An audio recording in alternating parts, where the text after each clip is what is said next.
Bismillahirrahmanirrahim. Assalamualaikum and good morning to all who are here today, especially also to Tan Sri Makayo, President of KSI Strategic Institute for Asia Pacific, Datuk Sri Muhammad Iqbal Rother, Deputy Chairman for KSI Strategic Institute for Asia Pacific, Associate Professor Ilaj Solan Mohan, who is the President of the National Association of Private Educational Institutions, and of course, let us not forget Datuk Pramjit Singh, who is the President of the Malaysian Association of Private Colleges and Universities. And of course, to all the illustrious colleagues, I could say, and educators, of course. Having heard some of who were speaking at the forum earlier, I was fascinated by what was spoken. First of all, I'd like to just say that YB Datuk Dr. Anwar Pai sends his apologies for not being able to be with you all this today. He was actually really looking forward to be able to share some of the experiences that we've had in Sarawak with all of you. However, as Tan Sri Makayo had earlier said, he has had some family situation and he's not able to be here. Let me go through a bit of what we have in Sarawak. We're looking at a lot of issues that's going on, as well as, of course, the challenges that we are facing.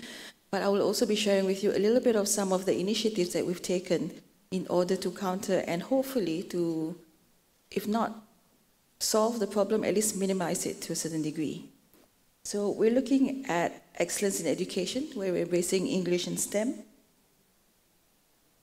To give you a little bit of a background to why we are doing what we are doing, it starts as early as 2013. Our ministry is a very young ministry. We were only developed, I think we only came about as a ministry on its own, focusing on education in 2017. So, however, we're looking at issues that came from 2003, in which we had teaching of English, mathematics, and science. It was a policy that was introduced by Tun Dr. Mahathir Mohamad at that time. And then it was fully implemented in the secondary schools in 2007, and then in the primary schools in 2008. However, it was abolished as a policy in 2013. However, because also the fact that Sarawak looks strongly towards the use of English, in 2019, Sarawak was offered by the Federal Ministry of Education at that time to implement what was called the dual language program, fully in all government, agama, and mission schools throughout the state. Of course, we accepted the offer and we've gone with it. So in 2020, the dual language program was introduced as a medium of instruction, in which English is used as a medium of instruction in teaching mathematics and science throughout these schools. So, and in 2024, this year, we are in our 5th year of implementation. So the current primary 5 students have gone through about 5 years of it, but next year they'll be in their year 6. Earlier today, I believe it was Miss Nina Adlan who had talked about the PISA, where Malaysia sits in the PISA results.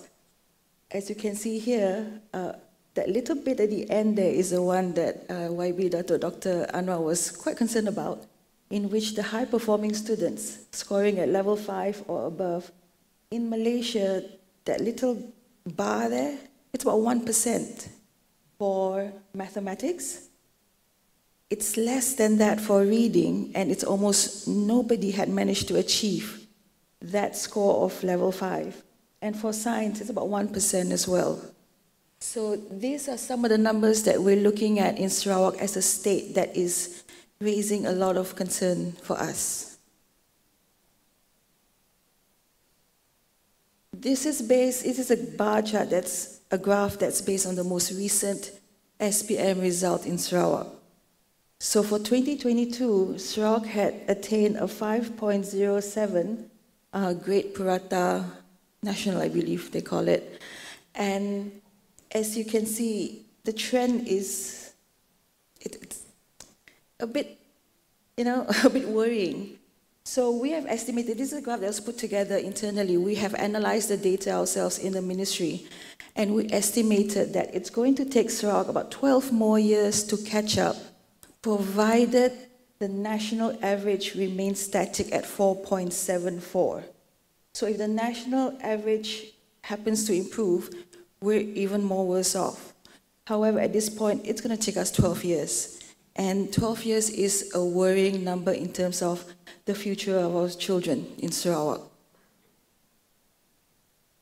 This is another analysis that was made internally by the ministry itself, in which we have discovered that 135 out of 185 schools, and this is about 73% of schools in Sarawak are performing worse than the national SPM average.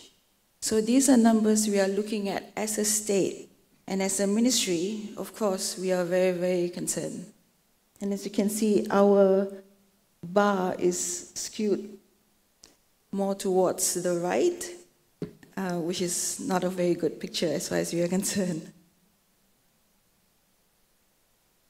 This is a box plot in which we broke down the subjects that are of great concern among us, and it is something that we're trying to convey to the school leadership in the schools in Sarawak.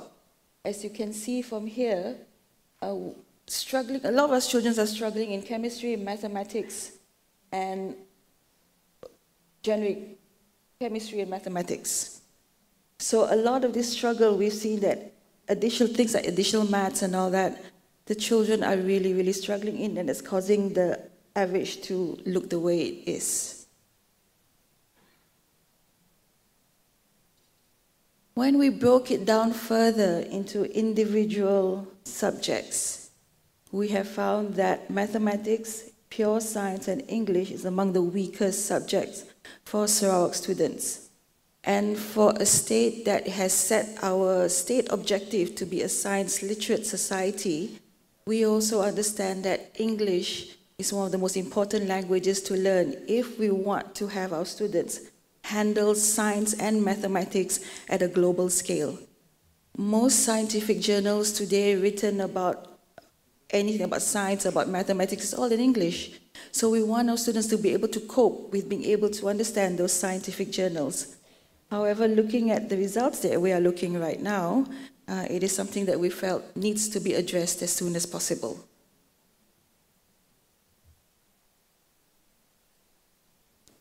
So these are some of the issues and challenges that we are facing currently, in which there's a high number of non-option teachers for English, science, and mathematics in Sarawak.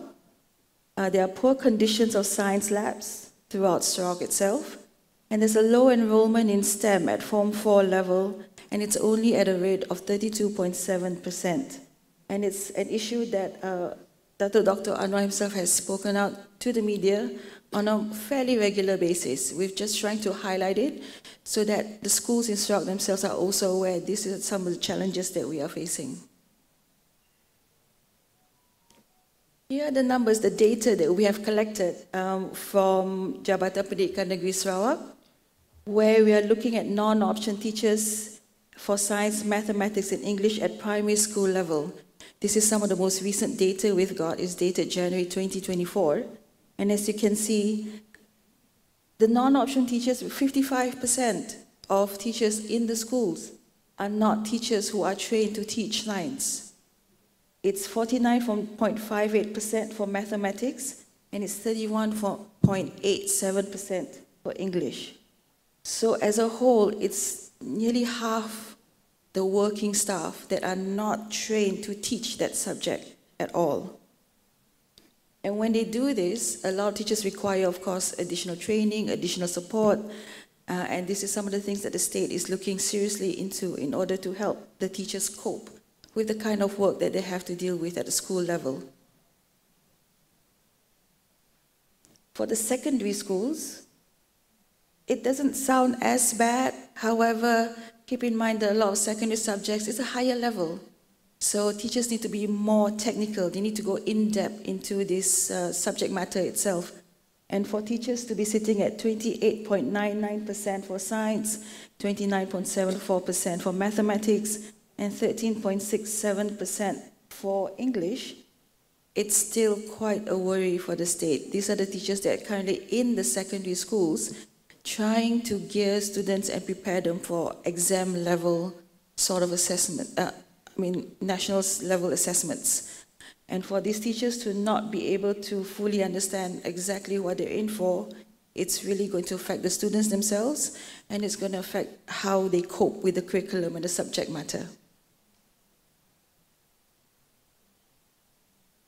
There's a few pictures of just, I believe, one school in YB Dr. Anwar's area itself.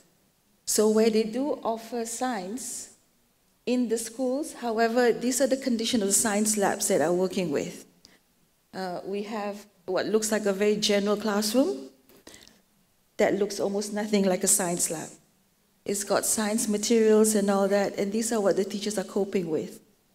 In terms of numbers, there are about 24 schools that cannot offer pure science.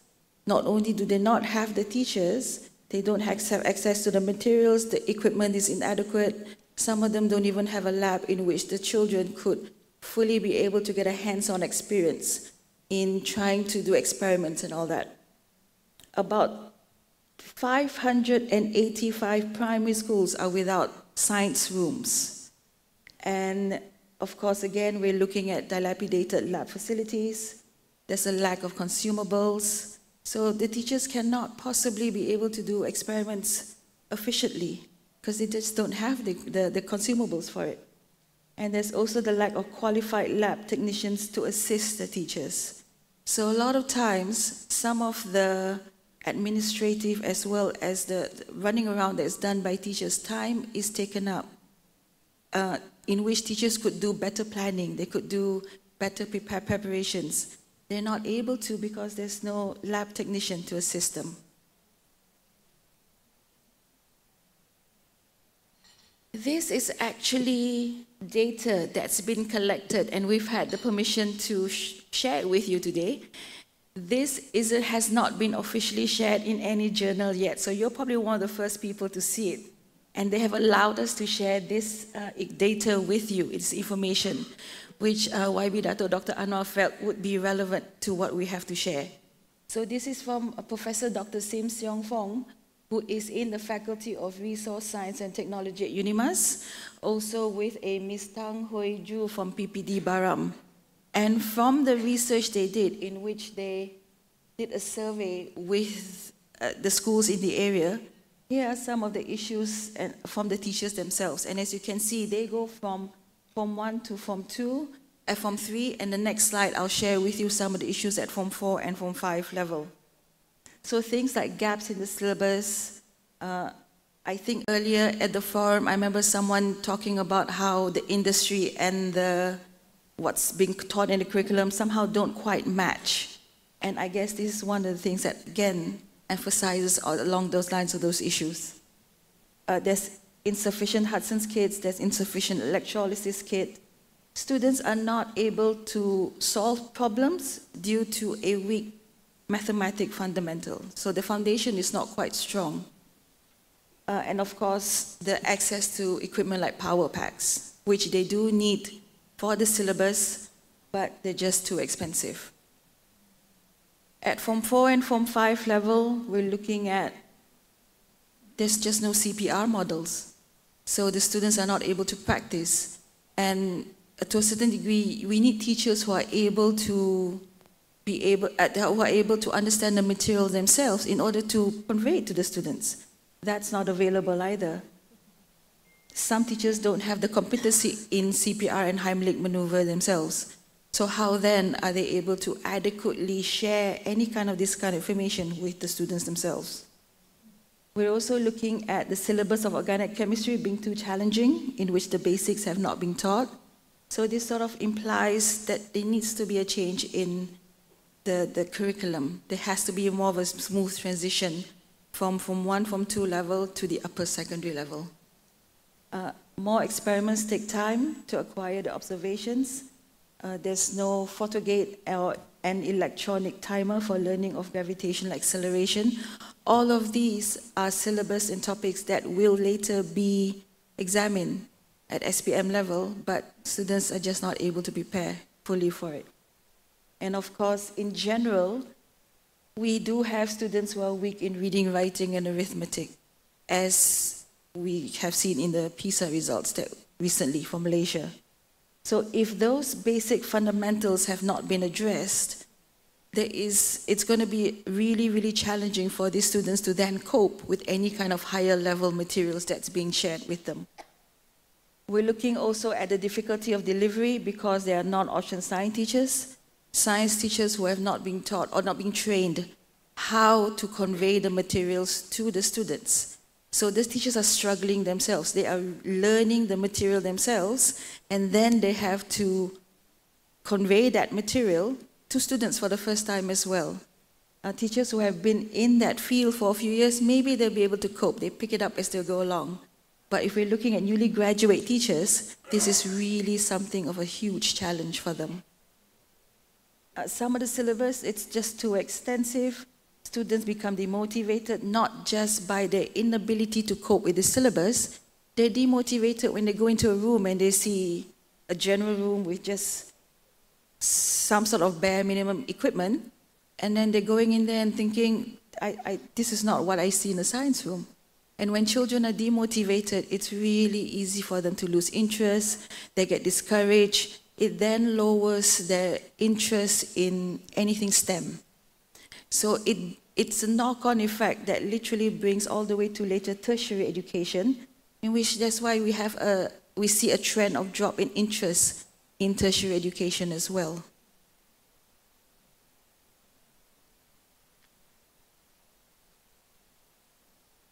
So at Form 4 level in Sarawak, it's currently at about 32%.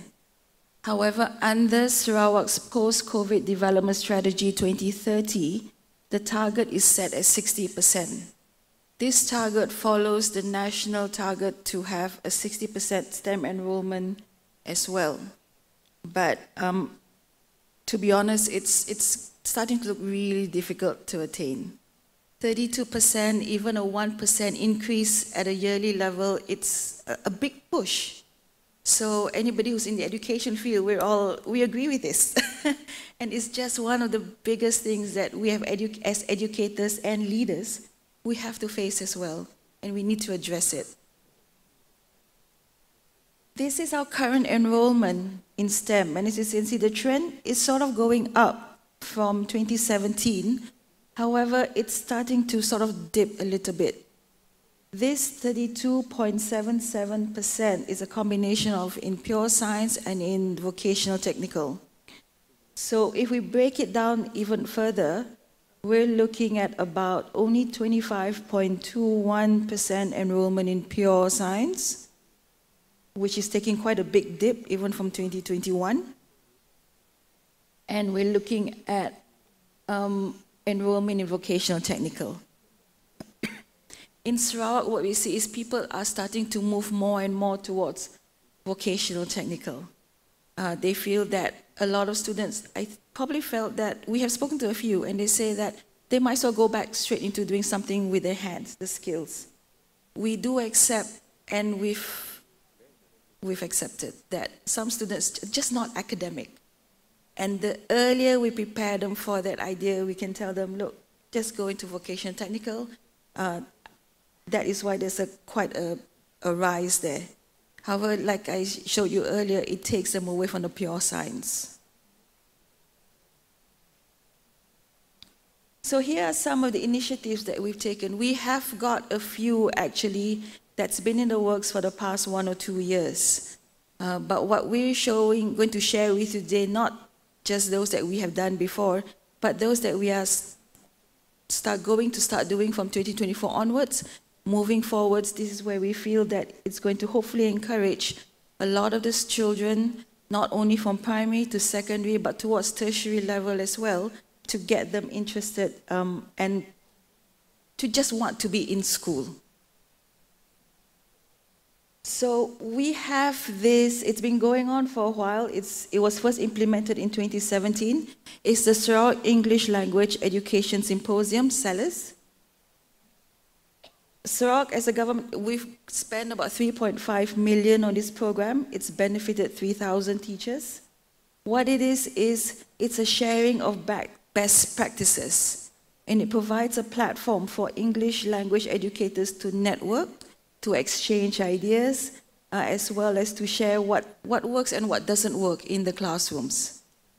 A lot of this is for English educators in general, because we all know that teaching can be a profession that's in isolation. And we forget sometimes as educators that it is best to share the good and the bad. We solve the bad, and then we help each other through the good. So this is one of the platforms in which we have done. It involved, last year alone, it involved 242 teachers, and we include officers from the Central Zone of Sarawak, and of course officers from Jabatan Pendidikan Negeri Sarawak itself. The Ministry of Education, Innovation, Talent Development of Sarawak, we work to support and supplement what Jabatan Pendidikan Negeri Sarawak is doing.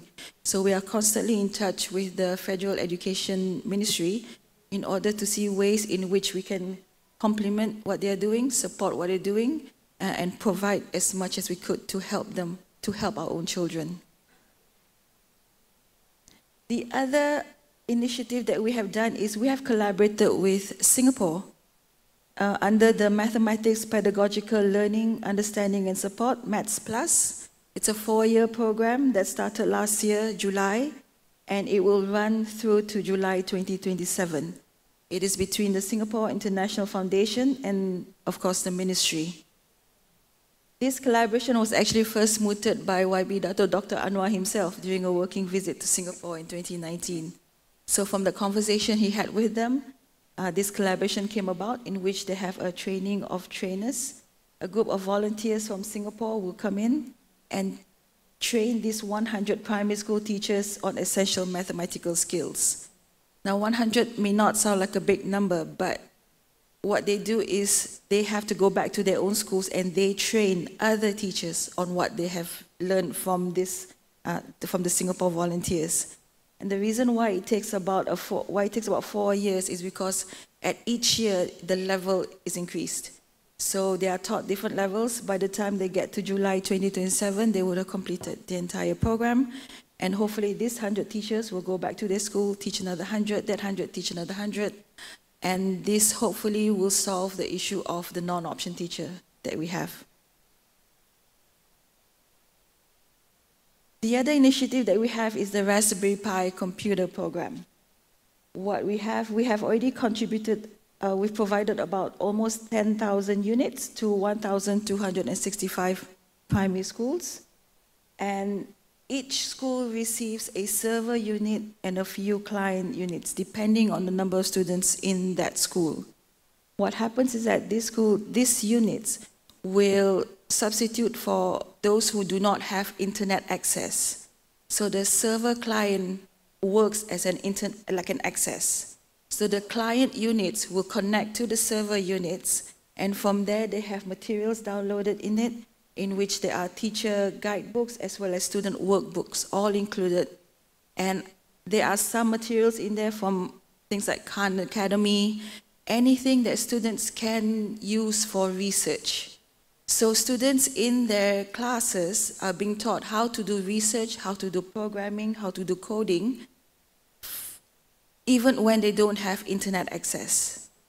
Once the school has got its own internet access, the server unit is substituted with a modem. So then the students will have live access to the internet. So they will already have the knowledge and know-how before they even get to the internet itself. So the ministry has also provided training to all the teachers. We have collaborated with Swinburne University in Sarawak, and they provide the training in each region in Sarawak itself. So it's open to Rekabentuk RBT teachers and ICT teachers. It's 1 teacher per school. So it's about 1,265 teachers so far. It's a 3-year training program in which the teachers will go from beginner to advanced level. Right now, this year, we will start the training session from intermediate towards advanced, depending on the region that they're in. So to date, the state has spent about 17.0 million for the provision of Raspberry Pi units as well as teacher training.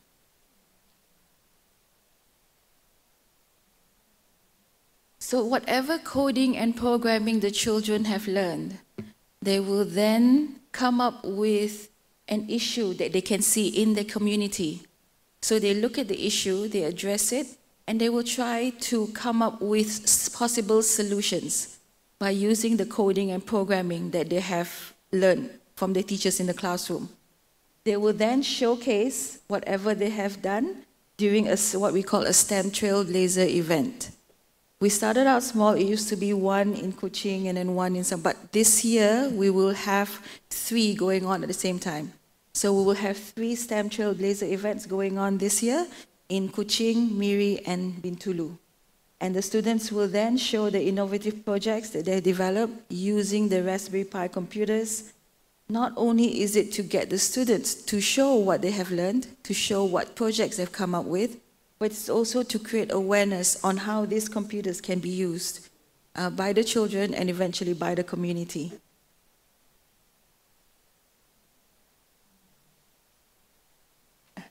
The ministry has provided National Geographic learning books to schools in order to create not just awareness of science, but to create interest in science. So majority of schools, they do lack resources.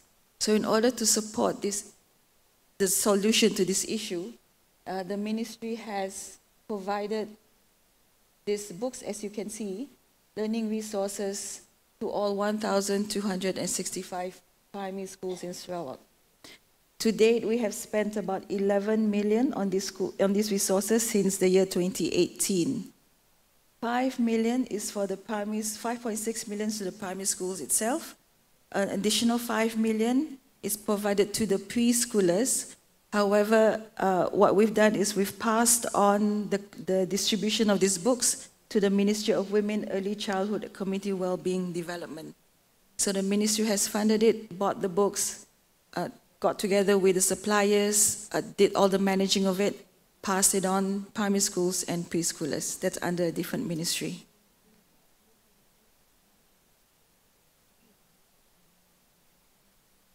One of the things that we're starting this year, in fact in June of this year, is we've had collaborations with UNICEF in which there is this program called Future Skills for All. The current target for this program is in the central region of Sarawak. Children are exposed to the use of ICT. So they will learn related skills from a specialist that's being brought in by UNICEF under the program. Currently, there are 29 schools involving 55 teachers and 165 students together with 13 PPD officers. So they've got their trainings. The PPD officers will then go to the schools themselves, share all what they have learned from the original people, for the program people, organizers, and then they will conduct training with the teachers and schools. The schools are selected if they offer computer science subject or if they run STEM-based clubs. It's also available to any school that would like to explore computer science programs in the school. We have had such a,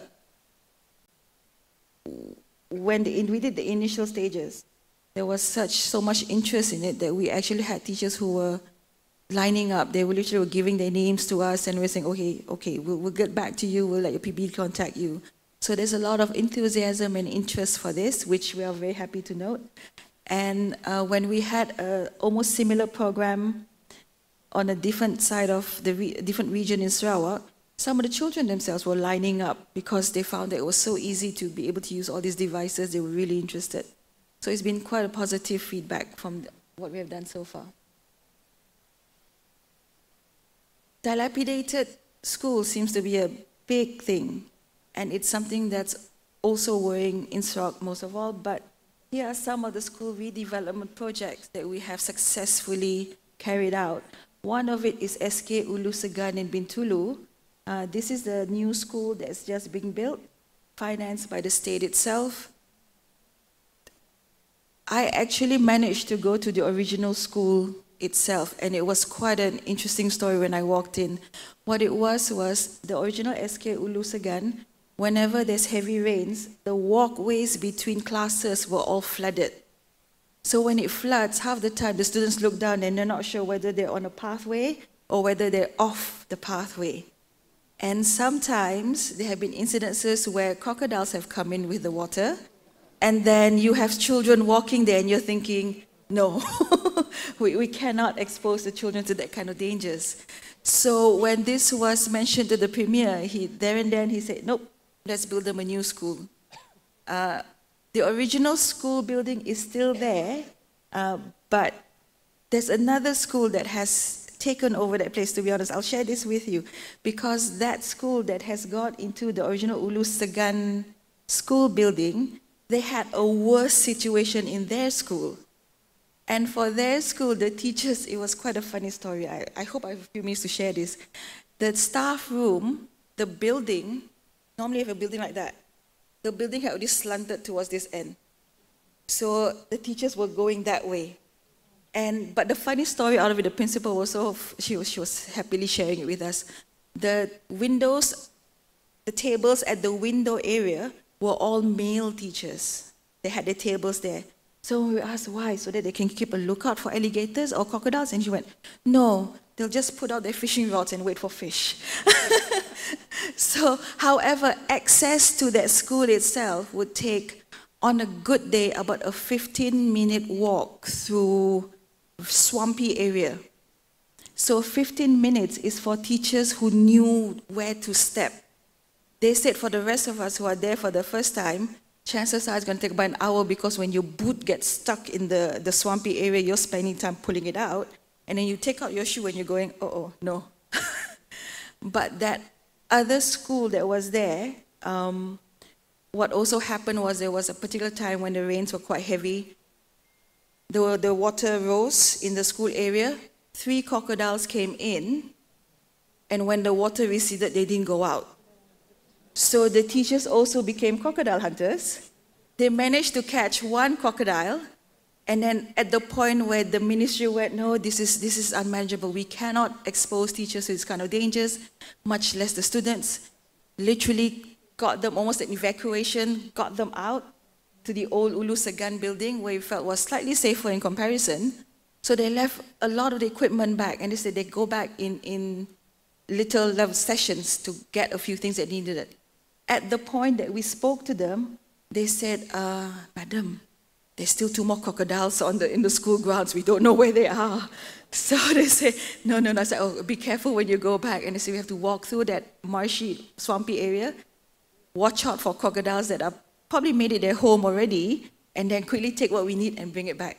So the principal walked out with only her laptop. The staff members walked out with a laptop. Some of them managed to pack some books, and that was it. So by the time we went to them, they said, no, we still got a lot of things.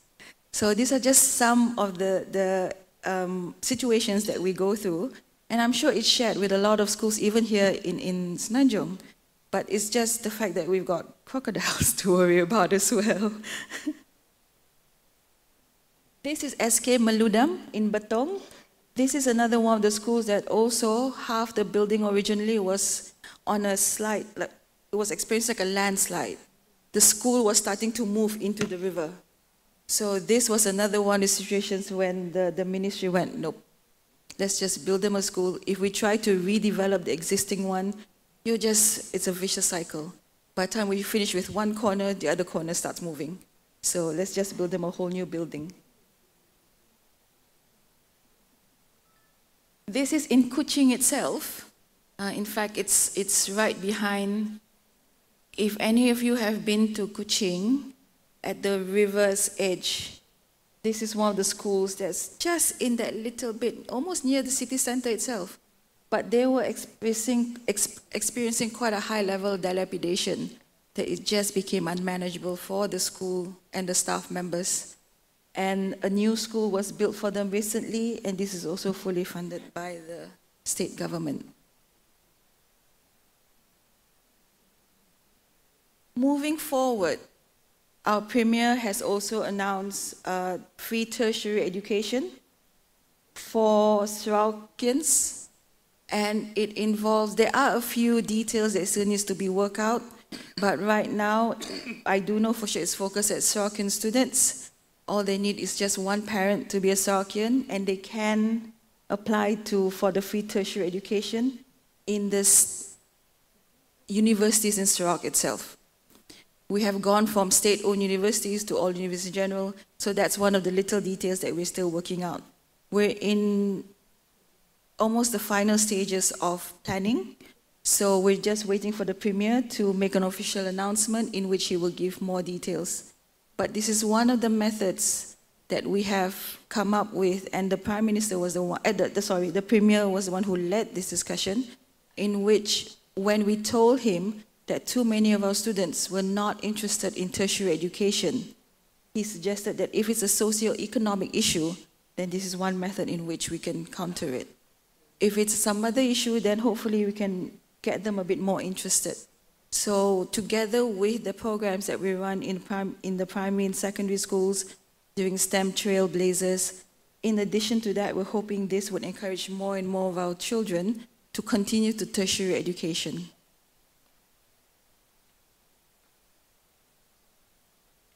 Also, to counter the school lab issue, one of the things that the Premier came up with was a common science lab to encourage interest in STEM and to solve the school science lab issues. There are 2 common science labs that are planned for development this year alone. Part of the plan is actually to build labs in certain areas. So we earmark some towns or cities in Sarawak. They'll build a science lab there, and then it's just a matter of rotation. The schools can almost book what day they would like the students to come in, make use of the fully equipped science labs.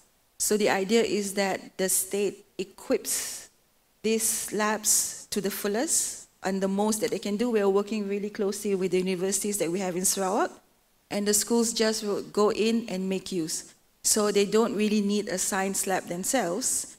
They've already got one fully equipped within the nearest area to them. So this is one of the initiatives also taken on by our Premier, in which he says that if we cannot build individual labs in each school, then let's provide a space where these schools can go to a well and fully equipped lab.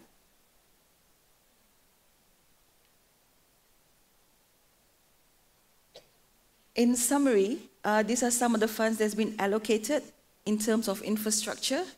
So we've put aside about 2.292 million, and these are the places, the projects in which those funding is being distributed in order to solve as much of the problems that we could for those issues.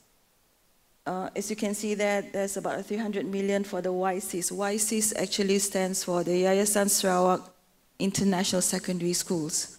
Those are state-owned international schools in which they're running the Cambridge curriculum. So and it's primarily for the B40 students. So right now it's at about a 60% B40 students, 20% M40, and 20% T20.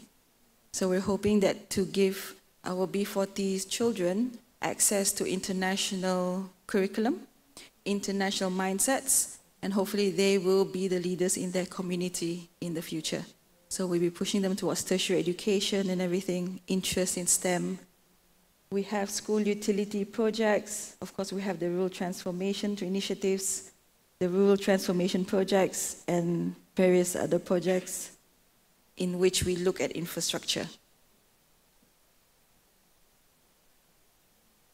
Finally, in English and STEM, the state has allocated 682 million for this.